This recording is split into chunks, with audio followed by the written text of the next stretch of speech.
keadaan sekolah MTS Miftahul Huda.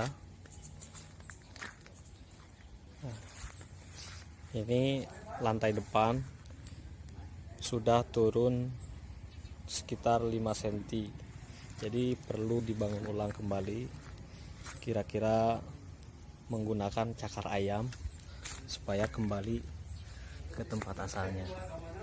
Keramik sudah mulai belah.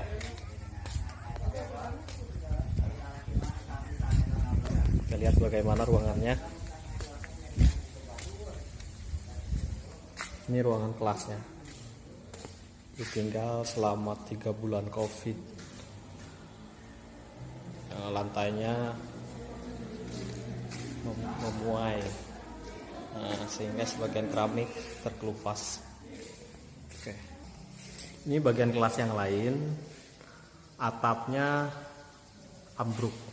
Ini bukan atap, ini plafon, dia terkena air bocor. Itu di atasnya kayu-kayunya sudah rapuh, diakibatkan lembab yang disebabkan oleh daun pohon beringin,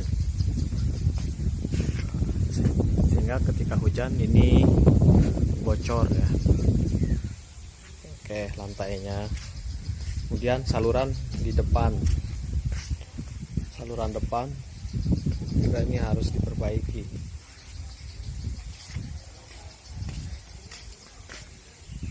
Nah, masih di ruang kelas yang lain juga sama kondisinya seperti ini.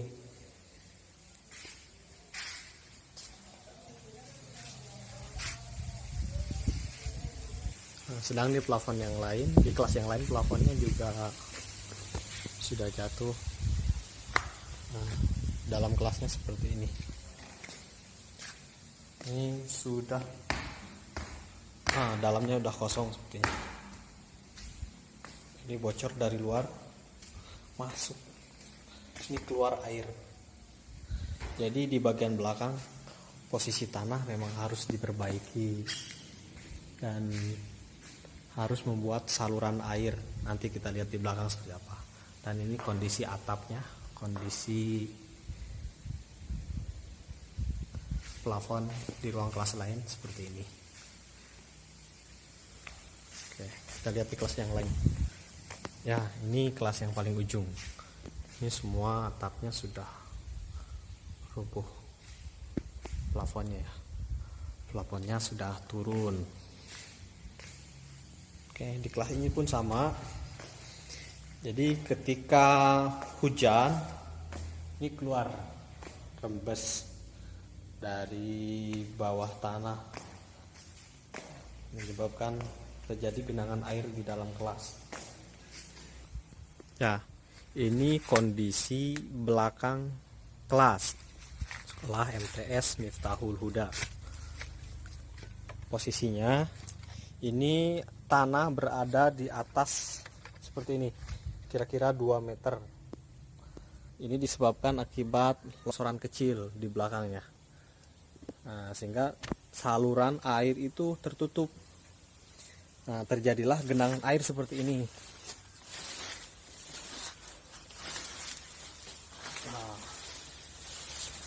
ternyata terdapat genangan air di sini. Ini perlu salurannya sehingga tertutup. Nah, wajar saja ya, air masuk ke dalam kelas nih. Oke, sekarang kondisi di depan sekolah.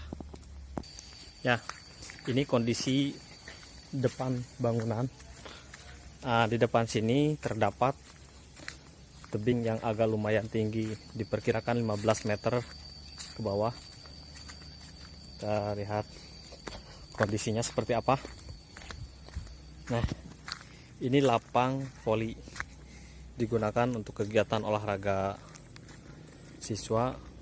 Cuman kondisinya sangat memprihatinkan.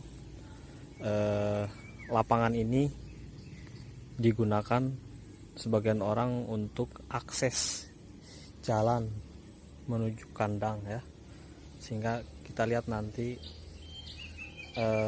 untuk kondisi hujan ini tidak bisa digunakan sama sekali, baik dalam keadaan ada rumput ataupun tidak ada rumput. Kemudian posisinya ini pernah terjadi longsor, dan ini sering kali terjadi saat hujan sangat besar. Nah, sebelum kita ke penyebab longsor ini, longsor yang di depan kelas, kita lihat kondisi lapang dulu. Ini kondisi lapang.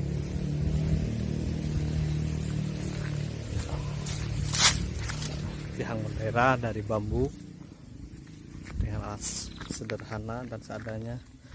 Ini gundukan tanah ini berasal dari atas ya. Sebetulnya ini masih bagian dari lapang untuk aktivitas kegiatan olahraga dan upacara. Nah, ini lapang ya, saudara. Ini tuh lapang ya, bukan jalan. Tapi ya seperti ini kondisinya. Ini menjadi jalur pengendara motor yang mengangkut pakan salah satu warga. Seperti ini. Luar biasa. Oke. Jadi inilah kondisi lapang MTS Miftahul Huda. Oke. Nah, ini seharusnya masih bagian dari lapang. Oke. Nah, sepertinya jika perbaikan ini membutuhkan beton tebing ya. Apa itu? Ya, perlu menggunakan cakar ayam dan lain sebagainya. Sekarang kita lihat apa yang menyebabkan terjadi longsoran di sini. Kita lihat ke atas ya. Ya, ini adalah bekas pondasi, bukan pondasi ini atas ya. Di tebing ini pernah dibuat dam besar, cuman sayang sekali hanya bertahan beberapa bulan. Ini roboh ke bawah, terbawa, terdorong air sepertinya. Seperti ini kondisinya. Ini sisa penahan. Ini seperti ini. Ini kita perlu waspada sebetulnya. Harus berjaga-jaga. Oke. Sepertinya penyebabnya ini loh. Kenapa terjadi longsoran? Kubikas. Analisanya yang menyebabkan longsor itu ketika hujan besar itu debit air ya, yang turun ke sini sangat besar. Dia tidak, sehingga gorong-gorong ini dia tidak bisa menampung air begitu banyak. Ini gorong-gorongnya. Ini tidak bisa menampung air. Jadi air tidak lewat ke sini semua. Termasuk ditambah dari belakang ruangan ini. Nah, air mengalir ke sini sangat banyak sehingga menyebabkan penumpukan air di areal depan kelas. Nah, sehingga dam di sini jebol begitu. Sepertinya itu yang bisa disampaikan.